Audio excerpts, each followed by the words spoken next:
नमस्कार, मैं हूं सोनिया शर्मा और आप जुड़ चुके हैं द लोकल रिपोर्ट के साथ। तो आइए नजर डालते हैं आज के खास समाचार पर।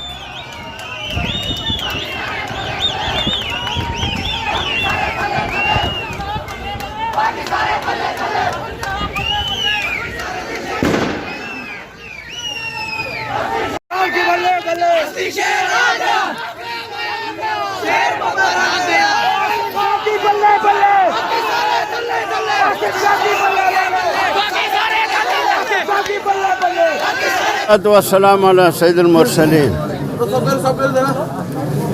तलब ज़रा बुझो। अल्लाह ताला का लाख लाख शुक्र, उसका एहसान कि हम ये सीट जीतने में कामयाब हो गए। ये अल्लाह का फजल करम है और आपकी मेहनत।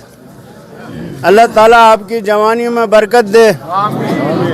अल्लाह ताला हमेशा आपको आगे बढ़ने की धुन में रखे, हमेशा बुलंदियों को छूते जाएं। अल्लाह ताला आप सबको अपनी हिफाजत में रखे। आज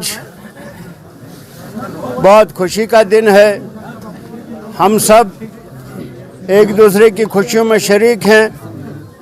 अल्लाह ताला आपको भी और आसिम साहब को भी ज़िंदगी दे, आगे बढ़ने की लगन दे और ये तौफीक दे। जिन उमंगों के साथ, जिस जज्बे के साथ, जिन तवक्कुआत के साथ आपने इनको आगे बढ़ाया था, पार्टी ने इन पर एतमाद किया था। अल्लाह ताला से दुआ है कि आपकी तवक्कुआत पे पूरे उतरें, पार्टी की तवक्कुआत पे पूरे उतरें।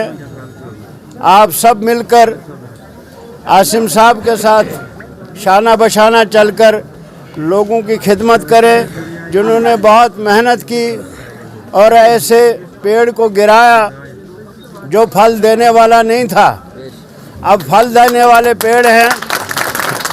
इंशाअल्लाह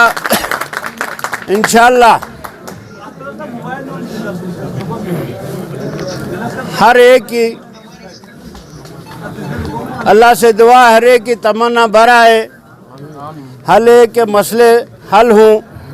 और इस जदोजहद का जो आगाज़ हमने किया है उसकी पहली कड़ी ये है और इंशाअल्लाह आगे भी इसी तरह जदोजहद करते रहेंगे अपनी रियासत के लिए, 370 के लिए, 35A के लिए। ये एक इब्तिदा है। इब्तिदा हमारी अच्छी हो गई है, इंशाअल्लाह आगे भी अच्छी होगी।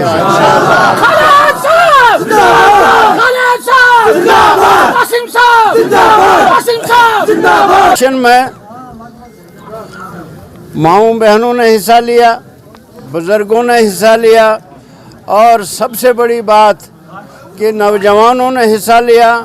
नौजवानों के ये समझ, ये शऊर अल्लाह ताला ने दिया कि वो इस वक्त के तकाज़े को पहचाने, हालात को पहचाने और उस हालात के मुताबिक और हालात के जो तकाज़े थे उसके मुताबिक उन्होंने फ़ैसला किया। अल्लाह ताला आपका हामी और नासिर हो। अल्लाह ताला आपको और बुलंदियां छूने का मौका दे और बुलंदियों पर ले जाए। मेरी यही दुआ है और आपकी कामयाबी पर आपको बहुत बहुत मुबारक। ये हम सब को मुबारक है। ये हम सब की कामयाबी है, आप सब की कामयाबी है। गुन्ना कॉन्स्टिट्यूंसी के तमाम लोगों का मैं बहुत मशकूर हूँ। उन्होंने इस नाजुक वक्त में हमारा साथ दिया है।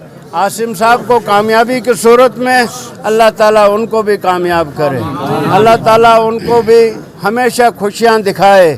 ये इब्तिदा है, आगे भी इसी तरह आप लगन के साथ, मेहनत के साथ, पार्टी के प्रोग्राम के साथ इसी तरह चलते रहेंगे। इंशाअल्लाह कामयाबी हमारे कदम चूमेगी। खालिद साहब, खालिद साहब, आसिम साहब, आसिम साहब।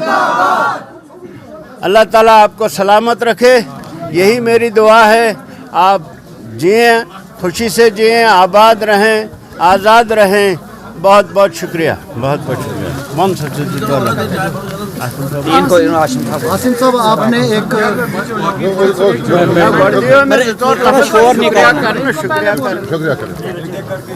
नहमदु व नसल्ली अला रसूलिल करीम औज़ु बिल्लाहि मिनश शैतानिर रजीम बिस्मिल्लाहिर रहमानिर रहीम।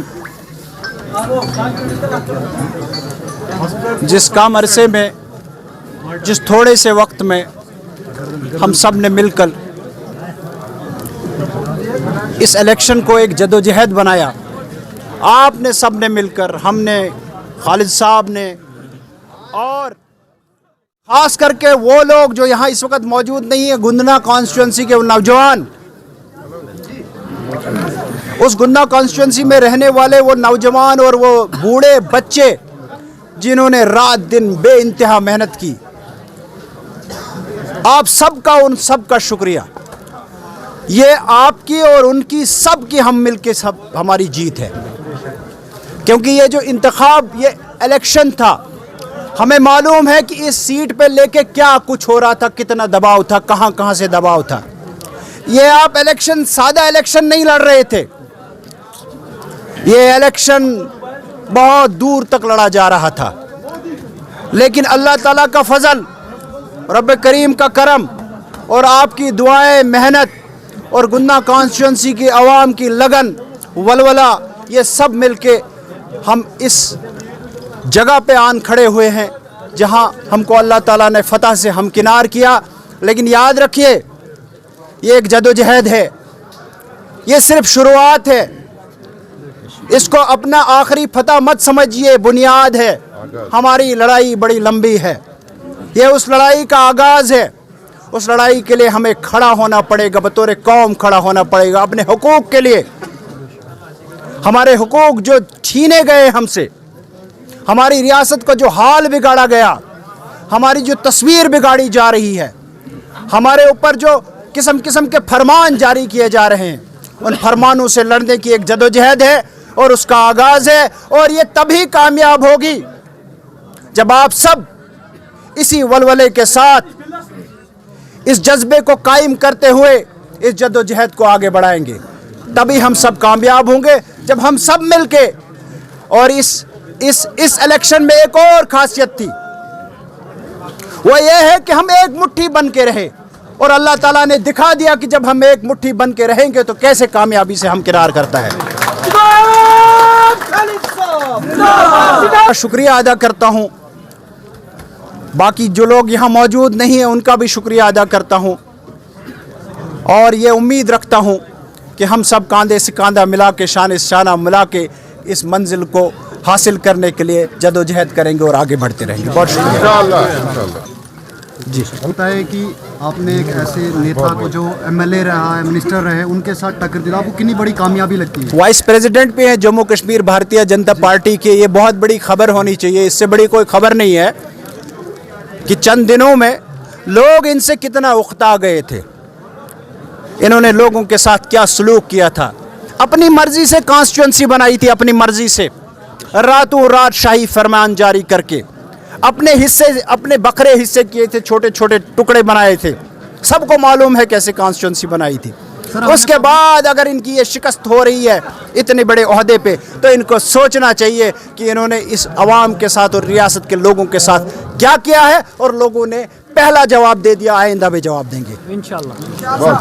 पब्लिक ने कहा ये कि हमने पार्टी को नहीं, कैंडिडेट को चुना, तो आपको क्या लगता है कि पार्टी को चुना या कैंडिडेट? पब्लिक एक मुट्ठी बन के खड़ी हो गई, पब्लिक एक मुट्ठी बन के एक जज्बे के साथ खड़ी हुई, सब चीज़ें मिल गई, कैंडिडेट भी मिला, पार्टी भी मिली। वो जो हमारा अपोजिट कैंडिडेट था या अपोजिट पार्टी थी, उससे लोगों की नफरत भी मिली, ये सब चीज़ें जमा हो गई और उसने इसको हमकिनार कर दिया फतह में। मैंने खास करके इस कॉन्स्टिट्यूंसी में आपको बता दूं, इसमें जो हिंदू बरादरी ने मुझे साथ दिया और सपोर्ट किया, मैं उनका खुसूसी शुक्रगुजार हूँ। सर, जिस मुद्दे और हमने मुद्दे पे आपने ये इलेक्शन जीता है, आपको लगता है कि आप उसको रिस्टोर कर सकते हैं आर्टिकल 370 की बात? देखिए, मैं आपको एक चीज़ बताऊं, दुनिया में कोई चीज़ नामुमकिन नहीं होती है। एक जदोजहद है, एक लड़ाई है। अगर हम हिम्मत नहीं हारे, अगर हम चलते रहे इस जदोजहद में आगे, तो कोई भी चीज़ नामुमकिन नहीं है। नामुमकिन उन लोगों के लिए कोई चीज़ होती है जिन लोगों को हौसला नहीं होता और जिनके सामने कोई मंजिल नहीं होती। जिनके साथ आपका मुकाबला हो रहा था, उन्होंने अपनी एक प्रेस कॉन्फ्रेंस में यह कहा था वो 14 जगहों से लड़ रहे थे, तो आप 2 जगह से वो हार चुके जहां से उनका मैंडेट मिला था। तो आपको क्या लगता है, क्या वो चेयरमैनशिप की लड़ाई के लिए ऐसा बोल रहे थे?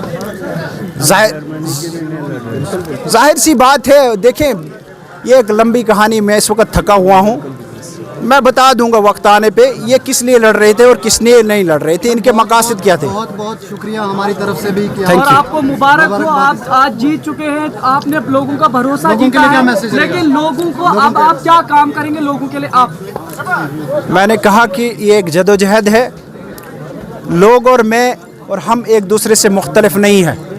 मैं अवाम हूँ और अवाम मुझ में है, मैं सिर्फ इनका नुमाइंदा हूँ, इन्हीं का जैसा हूँ, सबका सिर्फ इनकी आवाज़ बन के खड़ा हूँ। इनके जज्बात की तर्जुमानी करना, इनके मामलात के लिए लड़ना, इनके साथ नाइंसाफ़ी हो उसके ख़िलाफ़ खड़ा होना, ये मेरी ज़िम्मेदारी है और इंशाल्लाह मैं इस ज़िम्मेदारी को पूरा करूँगा। द लोकल रिपोर्ट में आपका स्वागत है। आप मुझे बताएं कि जैसे आसिम हाशमी साहब अभी गुन्ना कॉन्स्टिट्यूंसी से जीते हैं, तो कितनी खुशी महसूस होती है, क्योंकि आप उनके सपोर्टर हैं? जी हाँ, खुशी तो बिल्कुल है, और खुशी इसलिए है कि यहाँ पे इत्तेहाद जो है, अमन का जो पैगाम था वो कामयाब हुआ, और जो लड़ाने वाली पॉलिसियाँ थी, डिवाइड एंड रूल वाली पॉलिसियाँ थी, वो हार गए। हमें ज़्यादा इस बात की खुशी है।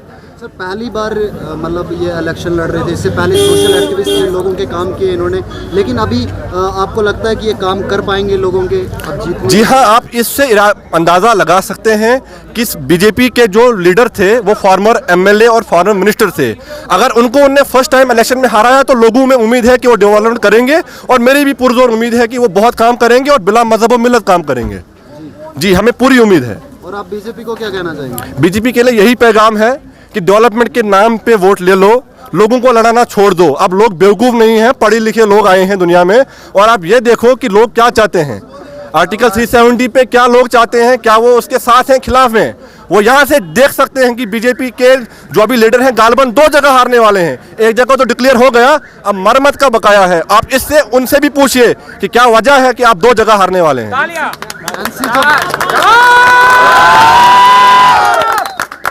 एनसी जब पावर में रही तो उन्होंने आर्टिकल 370 को नहीं बचा पाई, या पावर ज़्यादा पावरफुल नहीं कर पाए, क्योंकि प्राइम मिनिस्टर साहब ने ये बात कही थी कि अगर एनसी को इतना प्यार था आर्टिकल 370 से, तो उसको टेम्परेरी क्यों रखा, उसको परमानेंट क्यों नहीं किया?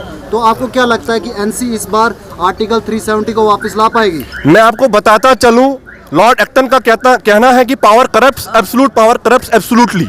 अगर आप देखें कि बीजेपी ने ये अनकॉन्स्टिट्यूशनली तोड़ा, अगर मुझे कोई भी प्रूव करके दे बीजेपी ने कॉन्स्टिट्यूशनली वैलिड तोड़ा, तो मैं इसके साथ हूं। ये परमानेंट था और हम इसके साथ हैं।